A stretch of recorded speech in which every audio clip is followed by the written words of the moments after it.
I tell you what, though, I've got a scripture that's been on my heart. We had Brother Bobo going to come preach for us today, but he got real bad sick and couldn't make it. And I've had this message studied out for a long, long time. Bless him, Lord. And I ain't never been completely turned loose with it. Help him, Father. Bless him, God. And I was sitting there today, and I said, Lord, I said, what do you want me to preach up there today? What do you want me to give to the people? And he turned me loose with this, and I said, well, I was wondering when it was going to happen. And everybody that's testified a little bit today and stuff has touched right on it about being on this little mountain right here.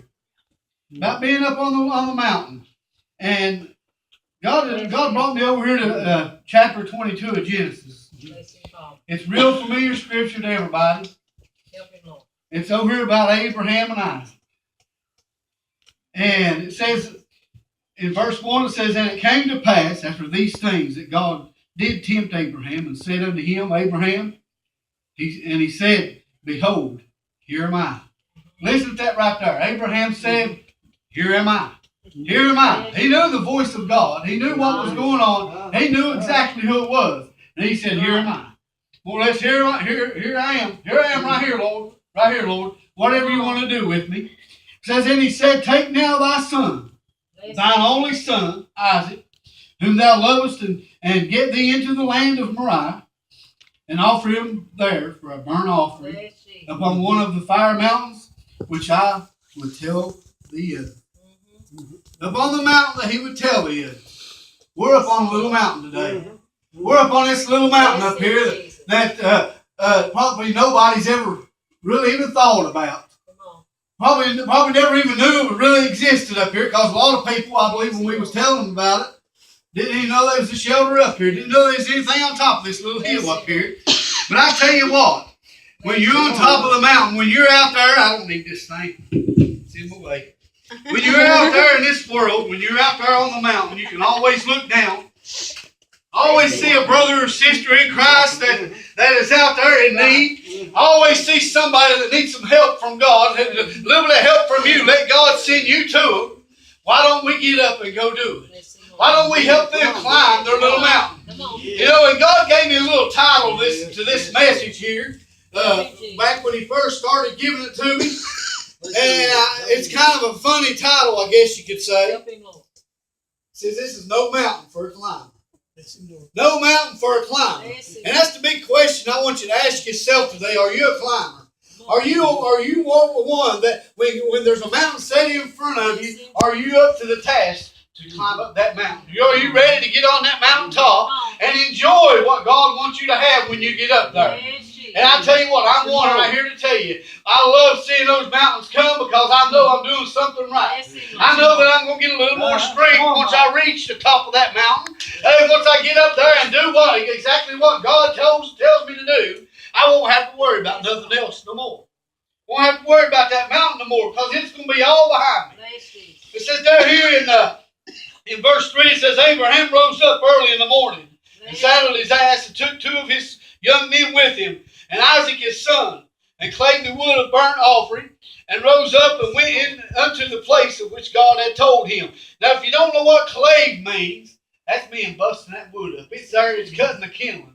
He's just shaving that wood up, getting it ready for a fire. He knew that he had something to do that God told him to do, even though it might be burning his son and sacrifice his only son right there. Hey, he was ready to do it. He was ready to do what God has told him to do. It says, Then on the 3rd day, Abraham lifted up his eyes and saw the place far off. He saw that place that God was showing him far off, up on that mountain. He was seeing every bit of it. He knew exactly what mountain he had to climb up that day. He knew what he was facing, and he knew what was going on. And then it says, Abraham said unto his young men, Abide here with the ass, and I the lad, will go yonder and worship and come again unto you. Now listen what he's saying right there. He said, And I, the lad, will come again unto you. He knew beyond a shadow of a doubt, Brother Allen, that him and his son was coming back. He knew beyond a shadow of a doubt God was going to do something. God was going to make a way, somehow. Because he knew he had a mountain to go up there and climb up. He knew he had to go up there and face whatever was going to be facing him. had to do what God was calling him to do right there. But he knew in his heart, I believe he knew down deep in his heart and in his soul that him and his son was coming back. We were coming back to see these people once again. It says, and Abraham took the wood off the burnt offering and laid it upon Isaac his son. He even made his own son carry the wood up the hill. Made his own son carry that wood up the hill. And he took the fire in his hand and a knife. And they went both of them together. And Isaac spake unto Abraham his father, and said, my father. And he said, here am I, son. And he said, behold, the fire and the wood. But where is the lamb for the burnt offering? And Abraham said, my son, God will provide himself a lamb for a burnt offering. So they went both of them together. And they came to the place which God had told him of. And Abraham built an altar there, and laid the wood in order, and bound Isaac his son, and laid him on the altar upon the wood. Now listen to that. He bound his own son up. He tied him up. He was ready, buddy, to give him that, to make him a sacrifice. He was ready to go through with the deed. He was ready to go all the way to the bitter end with it, because God had said and told him that he had to do it. And I tell you what, he was going to obey God and climb that mountain one way or the other. And I tell you what, if you think about it real hard, would you be able to be willing to give up your only son, to be able to sacrifice him some way, somehow like that? Hey, I believe that's kind of an example right there that was leading up to whenever God was having to give up Jesus. Having given him up to go down to be a sacrifice for this whole world. And I tell you what, people's not realizing what really had to go on and what really happened right there. Because God had to let it be done, or we would have had no chance. No chance in this world to ever be happy again. Never have the love of God in our hearts. Could you just imagine that? I've been serving God quite a while. But I tell you what, I couldn't imagine even for 5 minutes not having God in my heart anymore. Because I'm so used to him being there. I'm so used to that hole being filled up down in my heart. That was there once whenever I was out in the world. There was a hole there that I was trying to fill up with all these worldly things out there.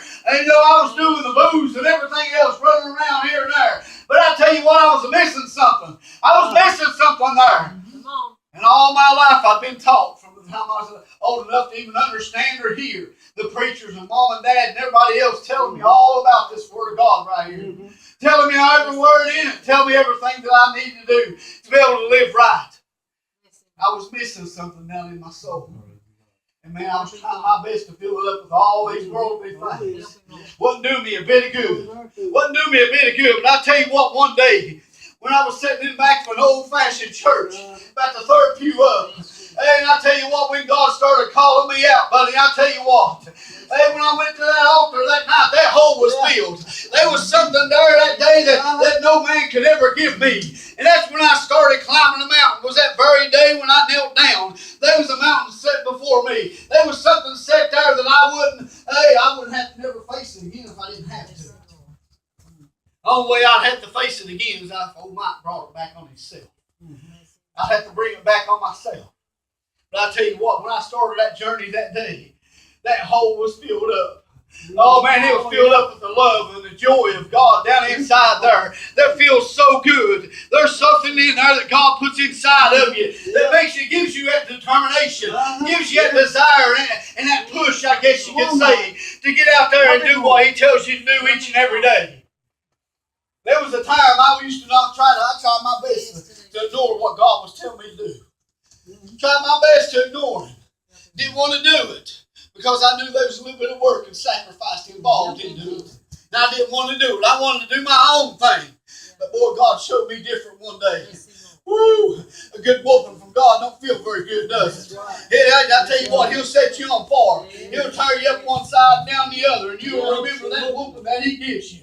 And I tell you what, whenever you start climbing the mountain, when you get up there and you get about halfway up, the old devil keeps throwing stuff at you, trying to knock you down, just like she was talking about with old Job there. Hey, the old devil even threw Job's best friends at him. Hey, they come over there and asked him, man, what'd you do? What'd you do against God and everything else? Why are you in this shape? And he didn't do a thing. And they were sitting there accusing him and didn't know what he was going through or nothing. But yet they still want to sit there and point a finger and didn't do it. Ooh, I think that's a dangerous thing we could ever do in our life, is going around like this. You're doing this right here to everybody else. You need to start looking back. There's 3 big fingers right there pointing right back at old self here. There's 3 fingers pointing right back at you every time you point that one out. But I tell you what, when we start climbing that mountain, man, once it gets up on that top, up on the top of that mountain, boy, there's such joy and peace when you get up there. And that's when you get some strength. That's when you start letting everything soak in and to get built back up and to get ready for when you go down the other side to get ready to hit another valley over there. And man, whenever you get down in there, you know beyond a shadow of a doubt that God's right there with you. You know beyond a shadow of a doubt that He's going to bring you through it as long as you don't give up and keep on pressing through and keep on walking. And I tell you what, when we get a hold of the big hand of God, as long as you hold on real good and tight, I believe He'll pull you. He'll keep pulling you right on through. You won't have to fight. You won't have to do nothing as long as you're holding on to God and trusting in Him. Praise the Lord. All over here. It's verse 9. It says, and came to the place where God had told him of. Abraham built an altar there and laid the wood in order and bound Isaac his son and laid him on the altar upon the wood. And Abraham stretched forth his hand and took the knife to slay his son. He already had the knife right there in his hand. He took the knife up to slay his son. Probably had it drawn back and ready to sink it in right there. And all of a sudden, it says, and the angel of the Lord called unto him out of heaven, and he said, Abraham, Abraham. And he said, here am I, here am I. He knew what it was. He knew that was God showing up right on time. He knew exactly whose name was being called. He knew who was calling it. He knew that was God to send that angel there to get a hold of him, to get his attention. I believe that's why he had to call it out twice. And he got a little louder, I believe, on the second shout when he hollered Abraham again. And when he got over there, and he said, lay not thy hand upon the lad, neither do thou anything unto him. For now I know that thou fearest God, seeing thou hast not withheld thy son, thine only son from me. And Abraham lifted his eyes and looked, and behold, behind him a ram caught in the thicket by its horns. Called in the thicket by its horns, and Abraham went and took the ram and offered him up for a burnt offering in the stead of his son. You're just thinking about that right there real quick. Hey, he knew that God was going to provide a sacrifice. He knew that God was going to show up exactly on time, didn't he? Are we sure down in our hearts and down in our souls that we can trust enough in God, that we can trust in Him when He tells us to go do something that we think beyond a shadow of a doubt, man, that's going to get me killed. That's going to get me put in jail. That's going to get me in trouble with the whole church or all my friends down the road. We have enough faith in Him to know when we start climbing that mountain right there that He's going to be right there with us and carry us right on through. Do we have enough faith down inside there to trust Him that much? I tell you what, if you don't, you need to back up and check yourself. Back up and check. You know, a lot of people think it's embarrassing or a shame upon themselves to go to an altar and bump up against the altar somewhere and pray and ask God to search me out, search my heart, search my soul. You know, a lot of people think that it's embarrassing to themselves. Think people's going to laugh at them with things. I will guarantee you one thing: if you come down there to the little Egypt down in the Leatherwood community, when we get up there and we give an altar call, we ask people if they need to pray or whatever. If you come and bump that altar, I about guarantee you, you're going to have probably 4 or 5 people gathered right there around with you, but they're praying with you, trying to help you get in touch with God to get everything straightened out. Whatever you need help with or whatever it may be, we're going to be there to support you. And I believe that's the way God's people need to be. I might see a brother down here, might be down low, might be going through a hard battle. I might see a sister down here going through the same thing. I believe we need to go to her. We need to talk to them a little bit. Have some prayer. They raise their name up to God. They let God know that there's some people down here that's concerned about these people's soul, about their health, their well-being, and whatever it may be. We need to get a hold of God for our loved ones and friends in Christ. Because I tell you what, where would we be without our church families? Where would we be? I'd be lost to death. If I didn't have somebody I could talk Bible about, if I didn't have somebody I could pick up the phone and say, hey man, I need a little bit of prayer. Yeah, I might be a preacher, yeah. But I still need prayer lots of times. Lots of times I need prayer too. Because there's things that come against me, buddy. Then I tell you what, when you're out there going here and there and preaching or something, hey, the old devil will throw stuff at you just as hard as he can. Sometimes it breaks my heart. I've drove home before and cried my eyes out on the way home because of something that was said to me that really hurt me down deep inside. And I would have never thought that person would ever said something like that to me. But on the way home, I started praying and talking to God a little bit. And all of a sudden, it seems like God gave me a peace. He'll give you a peace down in there, buddy, that nobody else could ever give you. He'll give you something down in there, buddy, that make you ball your fist up. Say, come on, devil. Come on, right here I am. I'll give you another black eye if you want to step on out here. I ain't scared of you. And I tell you what, that's the way we need to be. I believe we need to get the whole armor of God on. We need to get ready to start walking up that mountain, because I guarantee you, here before too long, the church world, hey, every church around here, every church in the United States, probably around the world, we're going to face a mountain.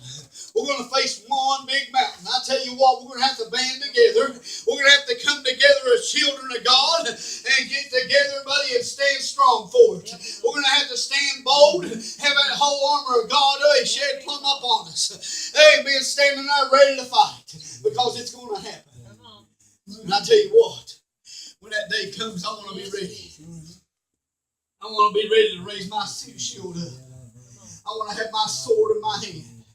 And I tell you what, if nobody knows exactly what that is, hey, right here it is. It's your sword and your shield. Man, it'll protect you from all kinds of things, Brother Ron. It'll absolutely give you a treasure. There's a treasure map in here. People don't realize that there's a treasure map in here. There's a battle plan right here. Hey, all in this right here, there's something in there tell you how to fight those battles that come against you. And I'll guarantee you, when you come out the other side, you'll be the winner of the war. Hey, you'll be the taker of it all, because God has a roadmap right here for you. He's got it all planned out. All we have to do is get in there and read the directions. All we have to do is get in there, see what strategies He wants us to take, which direction He wants us to go, and how He wants us to fight. You know, sometimes, you ever get in a good old fight with the old devil? Sometimes you don't have to say a word. All you got to do is stand there strong.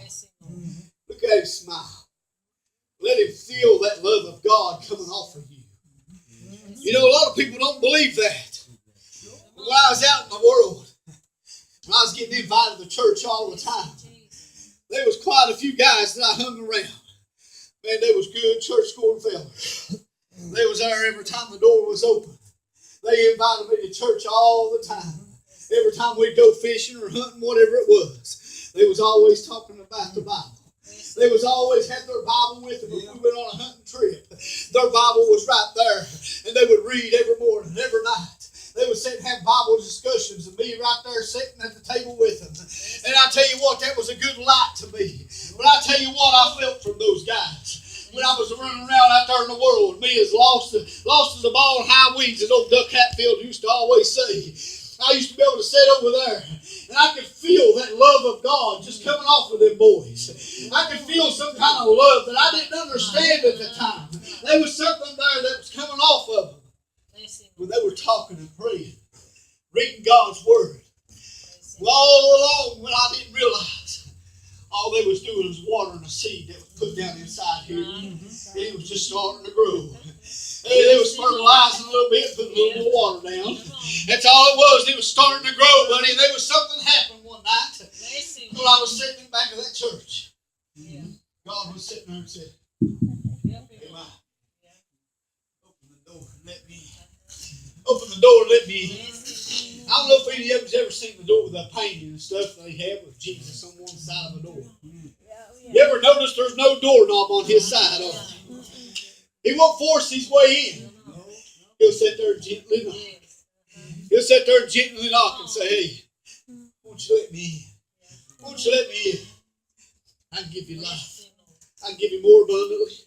I can give you a water of life that you never thirst again, Brother Al. And I tell you what, He ain't lying to you.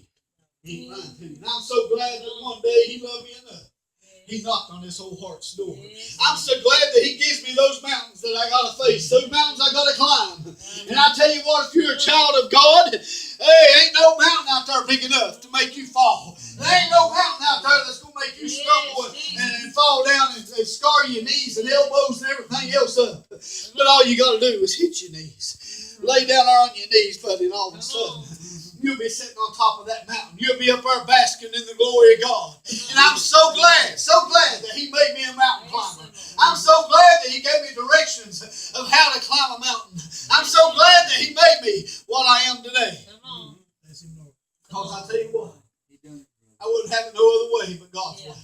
No other way but God's way. And I tell you what, I praise God today. Praise Him today for what He means in my soul. Because I know without Him, oh my, can't nothing. Oh my, can't nothing. I'm just a bunch of old muddy clay is all I am without God. Without Him, that's all I am. I tell you what, I praise Him today. Thank you for bringing us all together down here once again. Praise God. I don't know about anybody else, but I've had a good time already. Amen. I've had a good time in God. Amen. God's good to us. Yes, He But is. I tell you what, we might have some people down there that may be listening on a boat somewhere. We might have some out there camping somewhere that's been listening to everything that's been going on. May be lost. I'm gonna ask the singers, the musicians to get up here. We have an altar call real quick. While we're having an altar call too, if you're a child of God, you need a little bit of prayer. You got something going on in your life, boy, so it's absolutely trying its best to tear you down. Trying its best to make your body just fall apart. I guarantee you there's a bunch of people right here that stand up and pray for you. I guarantee you they'll stand right here and pray with everything in them. I know they will. They've prayed for me, Brother Beer, many times. Many times. Because this old body be so sick. And after so long, your old body starts to wear out. Years and years ago, if you sat and studied out in the Word of God from Genesis, go all the way down to the time they started out living 900, 800 years old, 700 years old, 600. It just kept falling off. And I got to praying about that one day. And asking God, and I was reading through the Old Testament there, I said, Lord, I said, why does their lifespan keep getting shorter? I sat and thought about it, what I've been reading. He said, Mike, it's because all the sin keeps getting stronger and stronger in this world. That it's killing the life of the people. It's absolutely killing them. And they don't realize it. And I tell you what, if you're on the sound of my voice and you've heard the Word of God, and you want to know Him in your heart, you don't have to come up here if you're down there. You can deal right where you're at and ask God to come into your heart and come into your life. If anybody needs prayer, for anything they're having to face, right now is the time I do it. Right now is the time. Because there's no better time than today. Tomorrow may never get here. We might get started on this dinner and all of a sudden, poof, we gone. We gone. We're sitting over at the marriage supper of the Lamb. Woo! Glory be to God. I tell you what, that's something that gets me so excited, sissy. When I can sit and think about sitting down at that table with Jesus. Oh man, how long is that table going to be? Woo! So that city's 1,500 miles wide, 1,500 miles long, 1,500 miles high. Woo! I tell you what, when I sit down at that table, I'm going to be able to sit there, and I believe there's going to be everything that you could ever think of. Sitting right on that table, right there that you ever desired in your life. There's going to be something sitting there for each and every person. Praise God. We'll never go hungry again. I don't believe we'll ever even have to worry about a hunger pain. Won't have to worry about it. We'll be just eating for the fun of it. That's all it'll be. Be eating for the fun of it. Be sitting there basking in the glory of Jesus. Sitting at the head of that table. Man, ain't that going to be something? I might be way down the other end, somewhere right at the corner, but boy, I'm going to be able to see him. I'm going to have the best eyes in there that ever was. I don't have to worry about glasses anymore to read or anything. I'll be able to look for 1,500 miles. Hey, and see my Savior sitting at the other end of the table. And I'll tell you what, that's going to be a glorious day. It's going to be a glorious day. Because one of these days, if we're lost and undone, if you don't get right with God, one of these days you're going to see your loved ones that are leave this whole world and leave you behind. You're going to be gone behind. That's going to be a sad, sad day. Because I tell you what, when he comes back and takes the church out of here, the Spirit's going to be gone with him. The Spirit's going to be gone with him. There ain't going to be no other chances. No other way. No other way at all to get in touch with God. So today is the day of salvation. Holy Spirit, you are welcome. Come flood this place. Just like Brother Al was talking about there, he was testifying. That word Your said, glory. pray about something, believe in it with all your heart. Don't sway from it, you'll see it happen. If you got something going on today, all you have to do is ask God for it. All it can and will. Let's go up here and pray with Brother Darrell real quick. Your presence.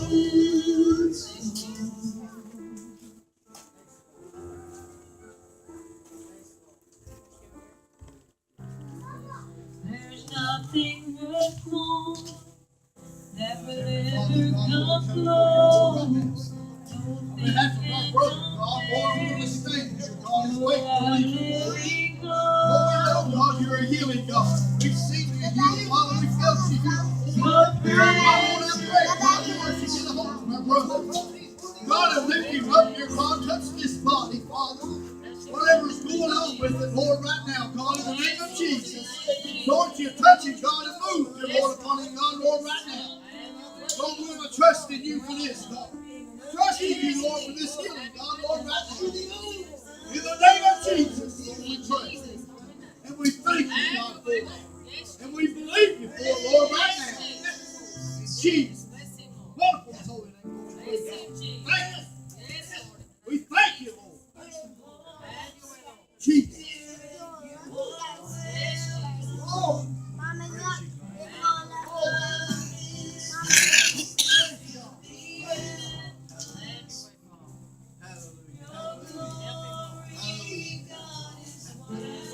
Hallelujah. Thank you, Lord. Thank you, Lord. Praise you, Lord. Praise you, Lord. Thank you, Jesus.